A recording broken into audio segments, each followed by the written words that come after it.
Schubert is our presenter for today. Her topic is the good, the bad, and the ugly, so we'll see what that's about. I don't know if it's related to Clint Eastwood or not. What do you desire in your relationships? What is not working? What is working? What are your attitudes, beliefs, and opinions? Arlene reflects on some of her own relationships that have worked and has not, and what she's learned to transform them into more expansive and more fulfilling experiences. She was born and raised in Brooklyn, New York, famous for its dysfunctional communications. This early life experience inspired her lifetime interest in family bonds and relationships. Her background includes coursework with Context Associated Incorporated, Landmark Education, the open organization, the Got Show Foundation, Al-Anon, Overeaters Anonymous, and Parents Anonymous. And she and her husband, Tim, founded the Lake Chapala Center for Spiritual Living, which is near here, and they've lived here full-time for the past 5 years. She currently teaches classes and coaches individuals and couples in relationship building and how to find common ground and joy within them. She's got a big chunk to fill today. She and her husband will begin a couples workshop in late February exploring how to strengthen and deepen your current relationship. Please welcome Arlene Schubert.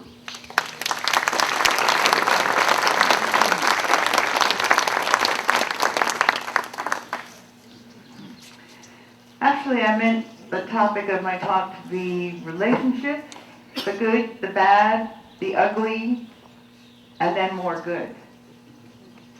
So anyway, that's a little bit more about, closer to what I'm going to be talking about today. If asked, most people will say that what is most important to them is the people in their lives, their family, their friends, their partner, and their spouse. So today I'm going to share some of my own experiences, models and tools that worked for me. There's lots and lots of models, tools, counselors, workshops, retreats out there. But today I'm going to just mainly focus on my own experience. What do you really want in your relationship with your partner? Imagine, so this is the audience participation part. So imagine what you really want in your relationship with your partner. And as you imagine this ideal relationship, what is your vision? What are you meant to experience? And so I've invited my good friend Beth McDonald, Vanna White, although she's wearing black. She's going to help me, because what I'd like us to do is to, as you've imagined these experiences and emotions that you want to have in your relationships, I'm going to ask you to raise your hand, and as I recognize you, and this part is really important, in 1 or 2 words, let us know, just shout it out, let us know what you want in your relationship, something you want, and Beth is going to write it on the board for us, so we're going to cover the board with things that we want in our relationships. Yes? Support. Feeling one.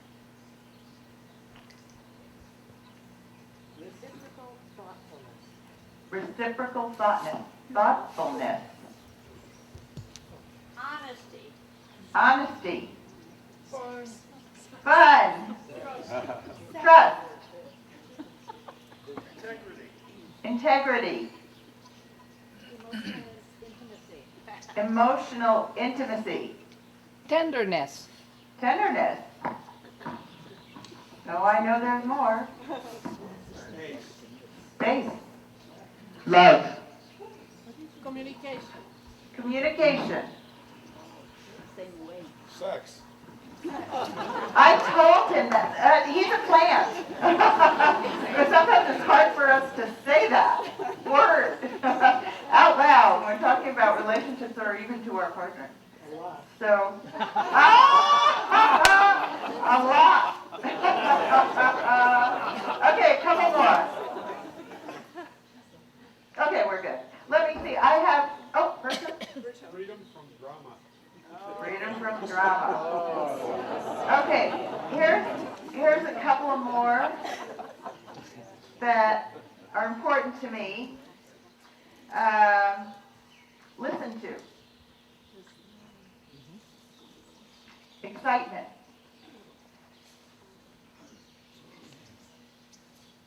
Safety, security.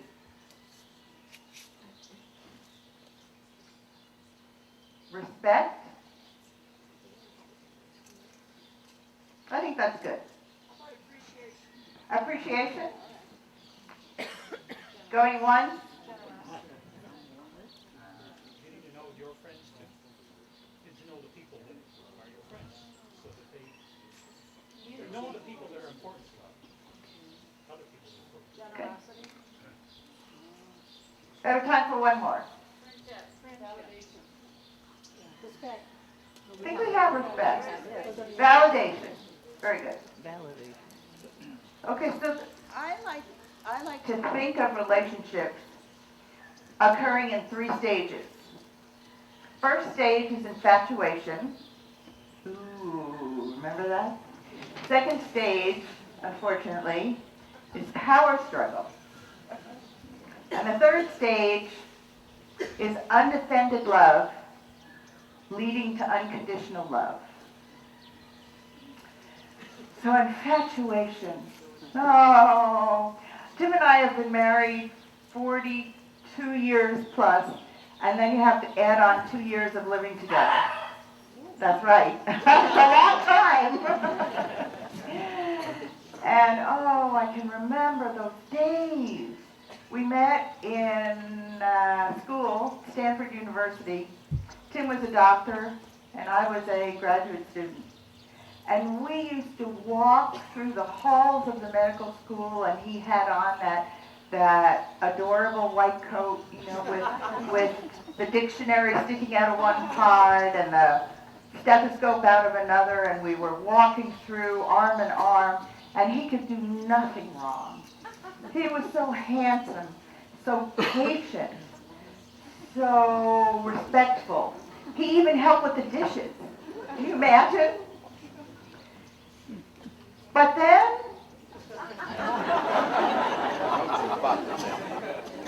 that is the laughter of recognition. You know that? Okay, so then we get to power struggle.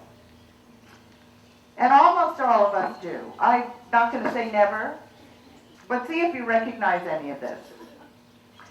So what's it like? What are the dynamics? Well, it's a place where men wish that women would never change, and a place where women wish where the men would change. That's right. And both are sorely disappointed. Bummer. It's often unconscious. It's an attempt. It's a power struggle is a form in our relationship when we attempt to change our partner. And we think that's going to make us happy. If Tim would only drive better, if Tim would only put down the toilet seat,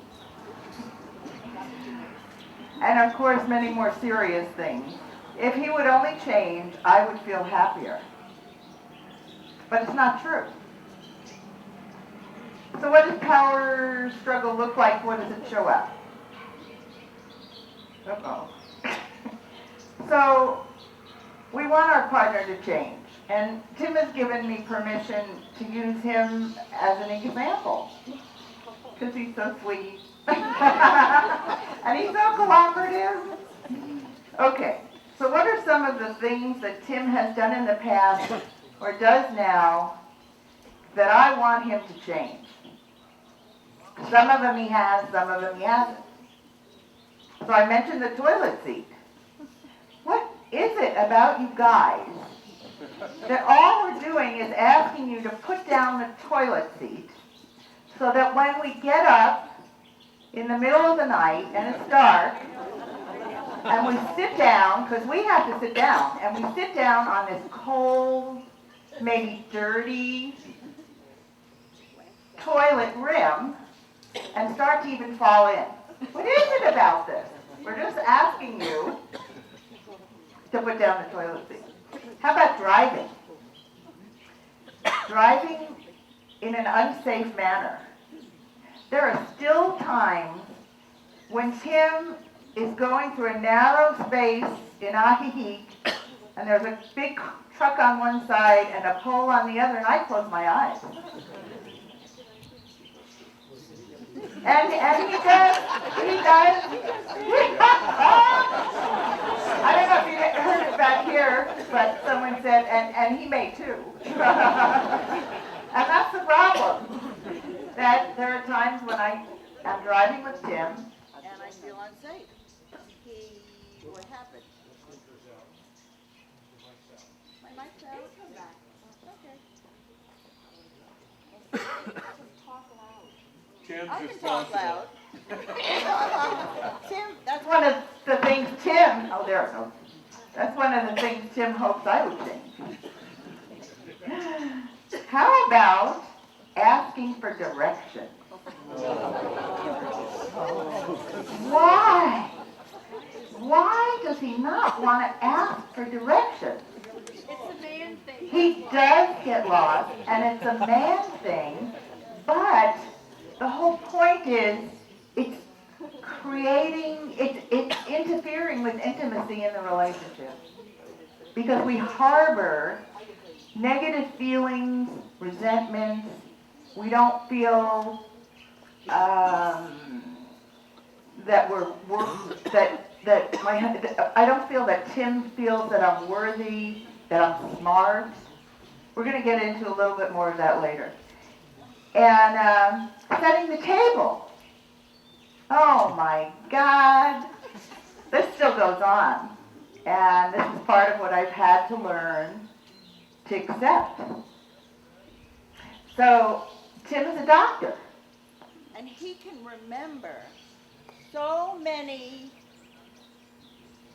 pieces of information that he learned in classes in medical school, which was in the early 70s. But he cannot remember Which side of the placemat the knife and the fork go. It seems like a very silly thing. We laugh, right? But it can get on my nerves. And, okay, so what are some of the things Tim wants me to change? He wants me to stop being critical. He wants me to not give advice. He wants me not to be manipulative. Can you imagine? And when I asked him, what things did you want me to change, he gave me 4 words. More sex, spend less. So what shows up? What shows up in power struggle? We have expectations. So I have an expectation that Tim is going to get it right with the fork and the knife on the right side. Okay, because I have this expectation ahead of time, I can think of this as a premeditated resentment, right? Because he's not going to get it right, but I'm already expecting him to get it right. and so I'm going to resent him when it's not right.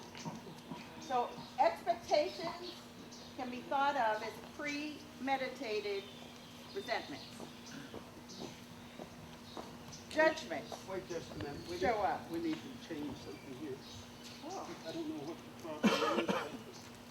We're gonna make it. Well, you can change Tim.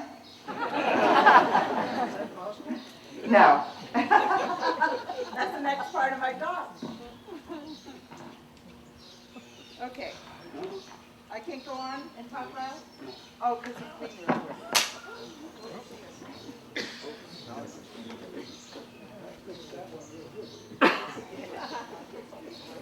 Time is running out.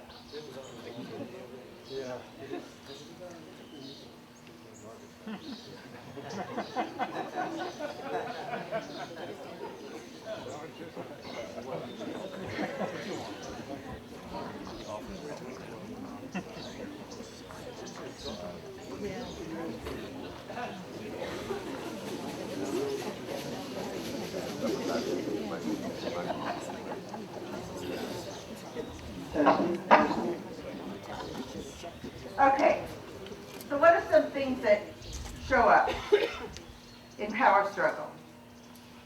Expectations, judgments, betrayal, and revenge. Revenge is a big one. The more we get frustrated, and frustrated is my next one, the more we get frustrated, the more we feel just the need to get back. It's a natural human thing. So with frustration, certain men, as we've heard today, are frustrated that they don't get enough sex. So I've heard about a man whose wife used the excuse of having a headache every time he wanted to go in and have sex. So one evening, he comes into the room with 2 aspirin or 2 Advil and a glass of water. And she looks at him and she says, "What's that for?" "I don't have a headache." Yes, come on, you get it. So what else shows up? We blame our partner for a misery, and all this creates distance and lack of we blame our partner for a misery and leads to distance and lack of intimacy. Okay, so what are some of the solutions?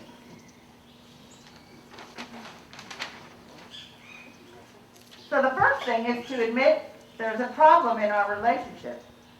It can be a major problem, or it can be something minor that just irritates us and irritates us and irritates us, but keeps us from getting to the next stage in our relationship. We need to give up all hope of changing our partner. It's just not going to happen. So what does that leave me with? The only person I can change is me, myself. That's right. So it's all about me. It's an inside job. So I need to get to know myself. My attitudes. Oh, I need to talk to you? Is that what you said? Attitudes, opinions, and beliefs. I need to look at those. I need to learn what those are, because I can't change anything unless I know what those are for me. So, I have a great example. Okay, I'll go it quick. So Tim, when he was working, loved to exercise. And he was great as a physician. He would come home usually between 5:30 and 6. And that was his time to exercise before dinner. So he says, "I'll be done in an hour." And he goes upstairs, he changes, he goes into the basement, and he has one of these old Schwinn bikes that you move your arms and your legs, and it makes a lot of noise. It goes by wind resistance. And so he loves to watch sports while he's exercising. And so he's watching usually football or basketball. Now the hour is getting up. It's getting time to quit. But it's 14-14 in the football game. And there's 3 minutes left in the fourth quarter. Well, that 3 minutes can take 15 minutes, those of you football fans. And then So he exercises a bit longer, and then he likes to take a bath, and he likes to relax. And we have this huge bathtub, big jacuzzi tub in our bedroom, actually. And it takes a while to fill up. And he gets in the bathtub. Well, it's an hour and a half at least before he comes down. And I am built up with such negative emotion. So it's all about me. So I have to examine, where is this coming from? And I'll tell you, it took a long, long time of using the tools that I've been taught, read about, done workshops on, taught myself, to get to the fact that what I felt, I ain't got an example, I'm static, Vincent. So I had to analyze it. So what was I feeling? I was feeling resentment, anger. I used to use words like really pissed off. So what's underneath that? So underneath that is usually fear. So what am I afraid of? Well, Tim is coming home and he says that he's going to exercise for an hour, but he loves the television, and he loves the sports, and he loves his bath more than he does me. And so I feel unloved. I feel disrespected. You know, these things are on our first list of what we want. Respect, be loved. And here I am feeling that and still not understanding why I feel that. And I can't explain how it happened. But all of a sudden I realized that my father was a not overachiever, workaholic, thank you.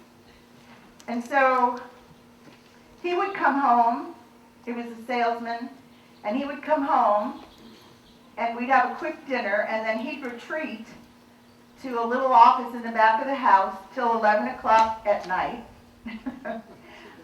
And here you go. Thank you. Thanks.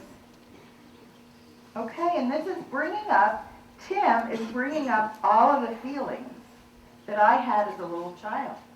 Well, I can't work on letting go of these feelings about Tim, until I really got to the core of what was going on with me. So I have to get to know myself.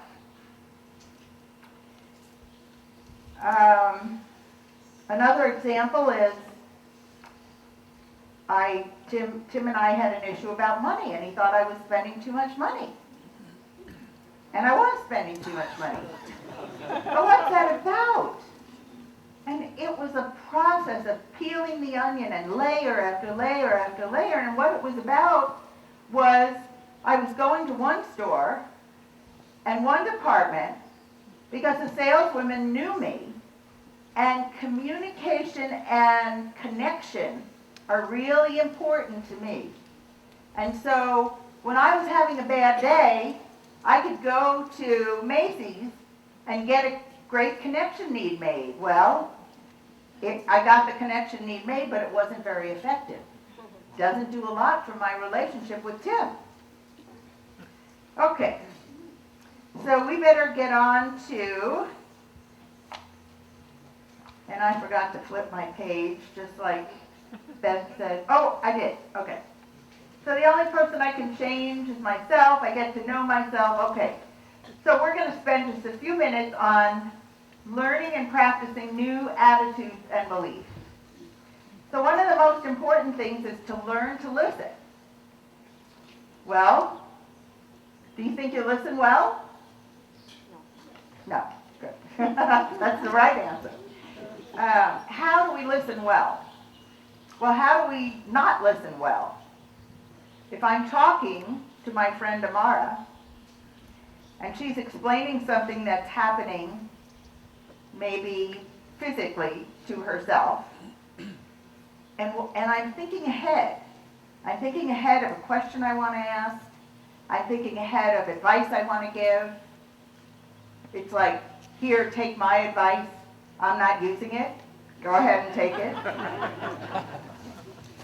But really, in seriousness, the only way that I can really listen is to be totally in the present and totally focused on everything that Amara is saying to me. And it's the same with Tim. It just doesn't work to create intimacy if I don't listen to everything that he says and shut up. Because it's not the time to ask questions or give advice. How about using I statements? Probably some of you or many of you are familiar with using I statements, even with your kids. But we don't use I statements in our society. You know how you feel when someone cuts in front of you on the carretera. And even clearer, I know how you feel when someone cuts in front of you on the carretera. No, I don't. I know how I feel. And so a better way to express that is simply, I feel frightened that I'm going to have an accident when someone cuts in front of me on the carretera. So it's all to begin with the word I and about what I'm feeling, what I would like, what I feel I need. And the important point is, in I statements, we can't use them to disguise advice. I believe you ought to see a psychiatrist. No. Giving compliments, and some people like to use the word stroke, well, not in our population, but giving compliments or strokes to our partner, say. There's a study by a couple in Seattle who does a lot of research with couples. Their name is John and Judy Gottman. And they say that I need to give Tim 5 positives for every complaint I have. 5 positives for every complaint I have. That's a big deal. Because just as with my children, if Tim is being quiet and he's doing his own thing and I can do my own thing, I don't want to rock the boat, but I need to rock the boat. But in a good way. I need to tell him he's fixing dinner. My husband, and you cannot borrow him, my husband totally cooks dinner and washes all the dishes afterwards. I'll have to do anything because he knows I hate doing it. You can't imagine. So, but I need to notice those things. I don't need, it's not a good thing if he does all this and I don't almost every day say, wow, this is a really great salad. Or boy, this steak is grilled perfectly. Where our tendency is to just sit down and eat. How about creating agreements? Well, there's a difference between expectancy and expectations. So expectancy is something that I'm looking forward to happen, but I don't have the expectation that it will happen. So an example is, I wanted to go to Antarctica for 15 years. And last year, I got the feeling, as a few people that I knew were leaving this physical plane, that I really wanted to go to Antarctica. And so I needed to use my tools for creating agreements so that when I approached him, he didn't feel like I was demanding that it was an ultimatum that we go to Antarctica. I needed to find, nobody is going to change unless they find their own value in making a change. And so he was worried about the money. And it was a huge amount of money, let me tell you. And so he felt that I came from a curious place, that I did not have an agenda thought out, that I didn't want him to come to a specific conclusion that didn't work for him. And what the conclusion, the agreement we made was, yes, let's go to Antarctica. I'd like to go. It's really important to you. And let's think about how often we're going to do traveling that costs a lot of money versus maybe trips around Mexico. And so we decided for now that every other year we'll look at a trip that costs more than traveling around here. Okay.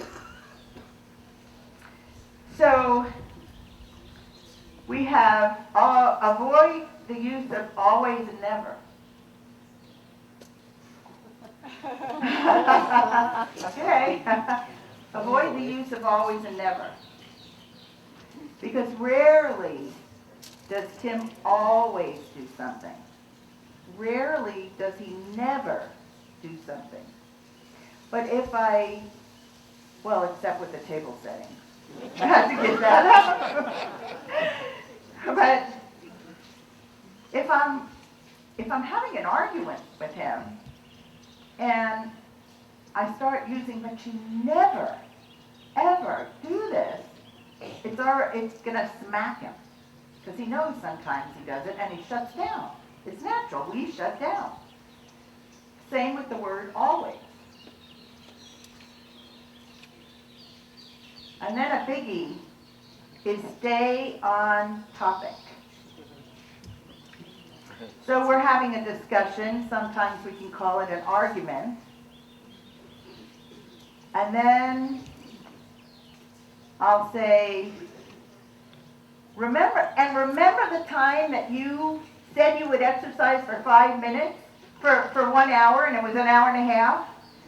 And remember the time when we almost had 3 accidents in a month because of your driving? Well, that's not what we're talking about. We're talking about Antarctica. And he's saying, well, I don't think we can spend the money. Well, I can't go back and bring up things from the past to kind of pile my armor here.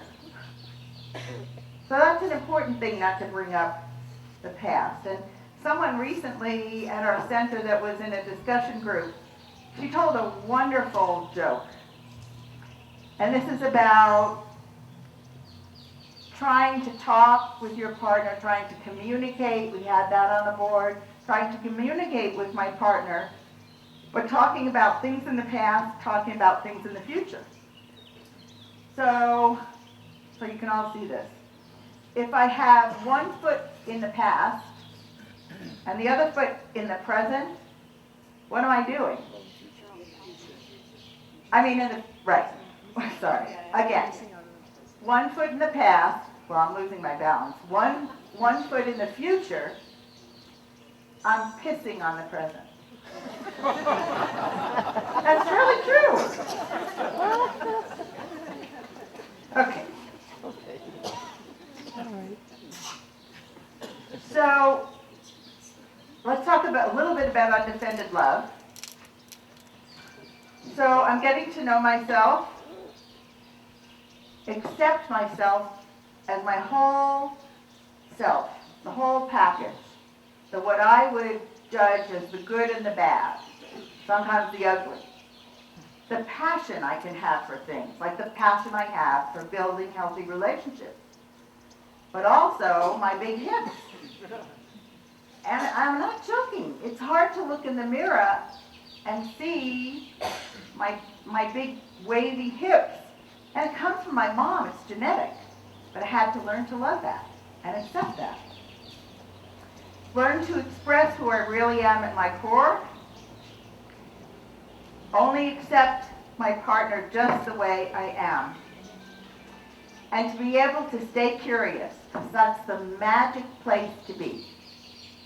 It's a place of not knowing, being curious, wanting to know more. Discover what the other person, my partner, my husband, my spouse, my sister, on and on and on, what the other person really is about. It has to come from my heart. And so where are we now? We're right back where we started. We are able to experience all the things that we stated we want in a relationship because we are undefended. Our love is undefended. It becomes unconditional. And then it's amazing how these things show up. So I'm going to conclude. I'm going to leave you with the wisdom and the words of Bing Crosby and the Andrews sisters.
Okay, we have time maybe for a couple of questions before we wrap things up. Does anyone have a question? Please raise a hand or a comment.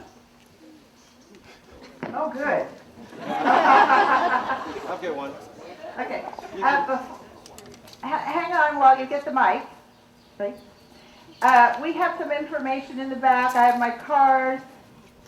We are starting on March 11th a relationship class for people that are in a current committed relationship. So there's information back there.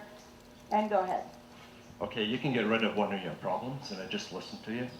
Come closer. Poor guy cooks, he washes the dishes, but you could set the table. Yeah.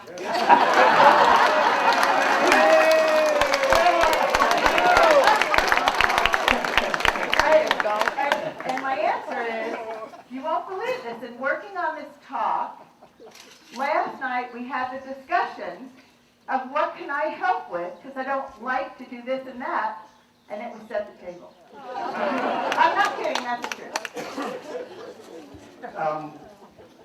Another comment or question? I have one thing I would like to for people to ponder, and that is always to ask in a relationship of any kind, what are my unexpressed expectations for everyone to ask? And then, what are the outcomes? Very good. Thank you. Okay, See you in class. thank you very much. Remember next week, Gary Fish will be speaking. If you would turn your cell phones back on, and if you would pick up and stack the chairs. Thank you for coming. Hope to see you next week. Come on, guys.